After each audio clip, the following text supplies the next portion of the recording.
நல்ல மனசு யாருக்குமே வராதுன்னு நினைக்கிறவங்க நம்ம சேனலை சப்ஸ்கிரைப் பண்ணி கூட பெல் ப்ரெஸ் பண்ணுங்கள். சுகன்யா வந்து அரசை கல்யாணம் வேணான்னு சொல்லிட்டான்னு சொன்னவொடனே நம்ம குமார பையன் வந்து நம்ம மேலே விருப்பப்பட்டு தான் இந்த அரசி புள்ள வந்து கல்யாணத்துக்கு வேணான்னு சொல்லியிருக்கேன்னு தப்ப கணக்கு போடுறாங்க.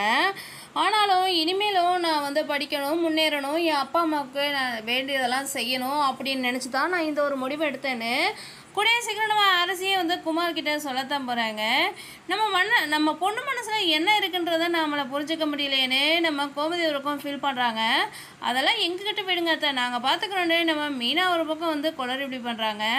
மீனாவுடைய கோமாளித்தனம் அதிகமாகிக்கிட்டே போகுது, வர வர சேட்டைகள்லாம் கூடிக்கிட்டே இருக்குது. மீனா வந்து எப்படினாலும் அரசிக்கு ஒரு மாப்பிள்ளையை பார்த்து நம்ம கல்யாணம் பண்ணி வைக்கணும், மனசறிஞ்சு எந்த மாப்பிள்ளையை சொல்கிறாலோ அதே மாப்பிள்ளையை நம்ம கல்யாணம் பண்ணி வைக்கணும்னு ராஜிக்கிட்ட சொல்கிறாங்க. இதெல்லாம் கேட்குற சுகன்யாவுக்கு ரொம்ப பொறாமையாக இருக்குது. அவள் வந்து அங்கே சுற்றி இங்கே சுற்றி கடைசியில் குமார் பையில தான் கல்யாணம் பண்ண போகிறான்னு இந்த சுகன்யா திட்டம் போடுறாங்க. என்ன நடக்குது வெயிட் பண்ணி பார்க்கலாம். வீடியோ பிடிச்சி லைக் பண்ணி ஷேர் பண்ணுங்கள்.